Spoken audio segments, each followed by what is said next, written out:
अस्सलाम वालेकुम, मैं हूँ आपका मेज़बान लियाकत राजपुर। नाजरीन, पीटीआई के जो चेयरमैन हैं इमरान खान, उनके वकील ने आज उनसे मुलाकात की।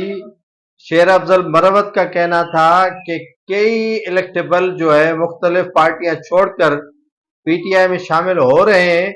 उनके कुछ शराइत हैं, वो भी हमने पीटीआई के चेयरमैन इमरान खान से डिस्कस किए हैं और बाकायदा पीटीआई जो है वो इलेक्शन में हिस्सा लेगी और धमाधम मस्त कलंदर करके उतरेगी इलेक्शन में।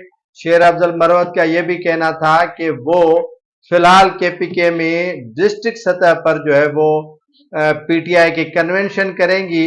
उनमें 200, 400, 500 जो है वो अफराद शिरकत नहीं करेंगे। उसमें तो 500 पुलिस के एहलकार जब आते हैं तो वो सारा ही उनका सिस्टम जो है वो डीरेल करके चले जाते हैं। लेकिन हजारों की तादाद में जिसमें उन्होंने बताया कि 20 से 30 हजार एक कन्वेंशन में जो है वो शुरका शरीक होंगे।